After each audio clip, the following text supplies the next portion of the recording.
to the new episode of We Talk Talent Series Season 5, the show where we bring you insightful conversations with the top HR leaders shaping the future of talent management. And today, we have a very special guest with us, Mallika Bhargava, HR Director for Digital BT Group India. Malika, it's a pleasure to have you on the show. Thank you, Anmol. It's great to be here. So before we dive into the discussion, I would like to give a brief introduction of today's speaker to our viewers. So Malika is a seasoned HR professional with 15 years of experience. Before joining BT, she was CHRO at Airtel Payments Bank and was responsible for building the strategic people agenda with a strong focus on building a resilient culture and a strong leadership team to support the business strategy of the organization. In the course of her career, she has led various initiatives around performance management, L&D, leadership development, employee engagement, and organizational development as well. So, Malika, starting with my first question, the workplace has gone through a lot of changes over the past couple of years. So, how is your industry tackling the changes? If you could share a brief overview with us. Yeah. So I think because of pandemic and how technology has evolved over a period of time, we've seen a massive transformation in the workforce. So while the specific strategies and approaches vary by industry and the company size, I think the common theme has been a commitment to embrace those changes, prioritize the employees' well-being, and most importantly, leverage the technology to navigate the evolving workplace land. So if I look at the biggest significant change has been the remote work and the hybrid model which has come into vogue. And I do think that this is here to stay, especially the hybrid ways of working. In BT, we do 3 together and 2 anywhere. So basically, we encourage people to come together 3 days in a week.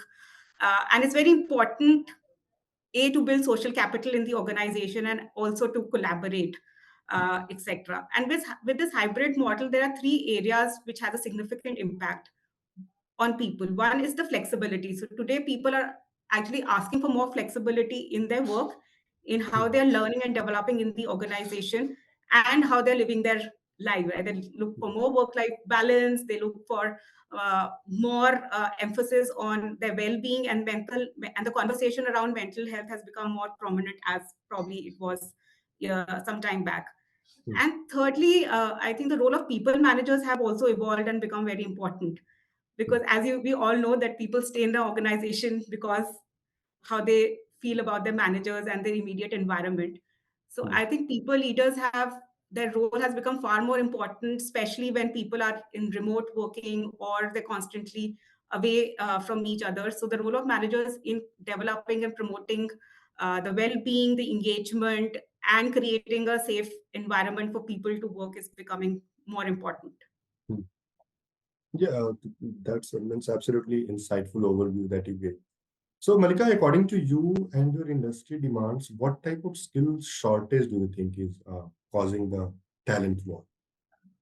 So India is becoming a strategic hub for a lot of organizations like BT, because we recognize that the kind of talent that you get here is world class. So in today's evolving business environment, competing for the best and the brightest talent is inevitable. And especially for skills like engineering or your coders, product managers, new age skills around data, AI, I think that's where we see a lot of competition in the market. But the key, I think, for me to solve this challenge is having a strong talent pipeline. And these talent pipeline have to be external as well as internal. Because this will give us access to talent for today and tomorrow and future proof the organization. So the first basic important thing is creating a strong brand or an employer brand so that you can attract diverse set of talent. Having initiatives such as early career programs, partnering with the universities, etc., to get that pipeline as soon as they are out of colleges also help tackle this situation. Involving our own employees through the alumni, through referral program, etc., is also one initiative we have seen which has given us quite a good return in building talent pipeline in the organization. Also, internally, I feel the organization and as in BT, we need we are or need to be future looking or forward looking. So we need to anticipate that what are the skills that are going into the future, and create programs that helps employees to reskill, as well as give them opportunities internally to learn and adapt themselves into the work environment. So I think through these two areas, we can help tackle the problem of talent war or the shortage that's coming in our way. These are absolutely important points to consider, Malika. So, in the context of rapidly changing professional landscape and the ongoing evolution of work dynamics, how do you envision the significance of soft skills evolving in the future?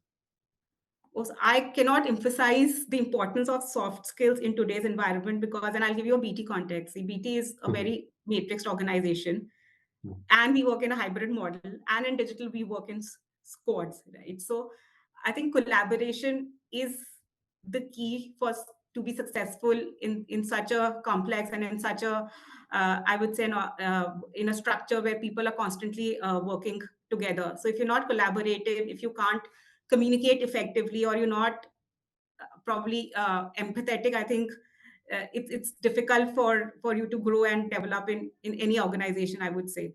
So I think soft skill is very important. At our organization, we are emphasizing a lot on building those soft skill amongst people, where they're collaborating with each other, where they are willing to understand the perspective of each other, so that they come together and build something which is very unique to the organization.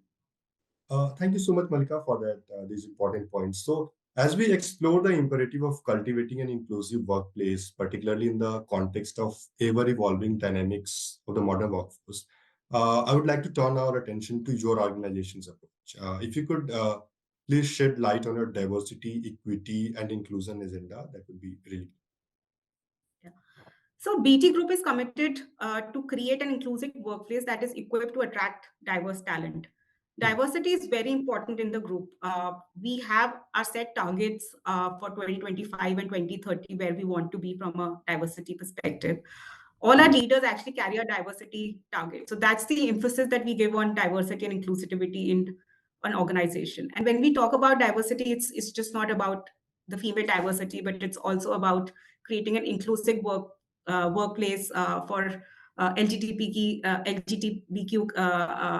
people, for having other diversities also in the organization.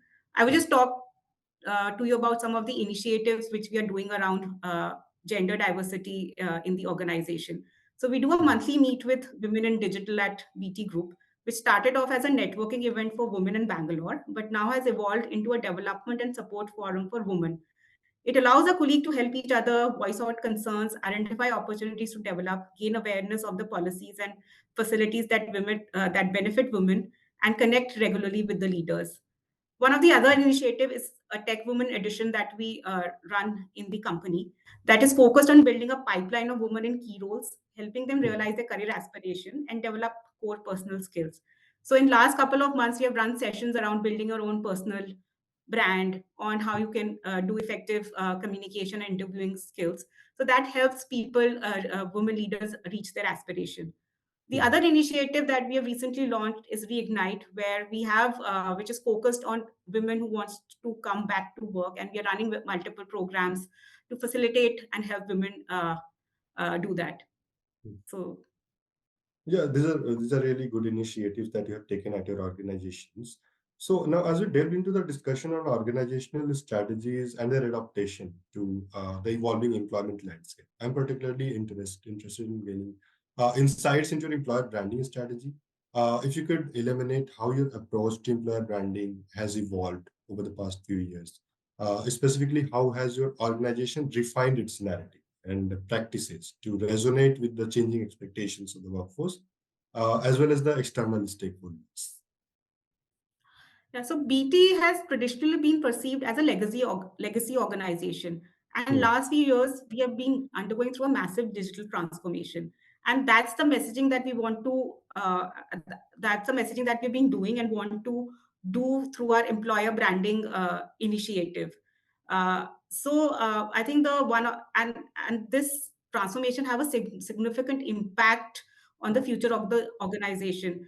One of the key initiatives that we're doing is creating or crafting a strong employer value proposition that reflects the benefits or the impact that can be done through this huge, massive transformation. Uh, we in digital are focusing on following three narratives. One is developing high performing colleagues and attracting and retaining the best talent in the industry, instilling a culture of continuous colleague led learning to accelerate BT's transformation to a TECO, and creating an inclusive workforce in digital that is equipped to engage and retain diverse talents, and by creating the various platforms to build that. So we're using multiple social media platforms to amplify our narrative out in the market. We are constantly engaging with the diverse set of communities where we can go out and our potential candidates or potential stakeholders, where we can go out and spread that narrative through with the help of our senior leaders and with the help of social media platforms across. So I would say we have seen a pivot in our employer branding strategy, and we are also seeing some positive results out of that as well. That's really interesting. So, thank you so much, Malika, for sharing your valuable perspective with us today. It's been a pleasure having you on this show. And for our viewers, let's continue to learn and grow together. And do not forget to tune in to the next episode of We Talk Talent series. Have a fantastic day ahead. Thank you.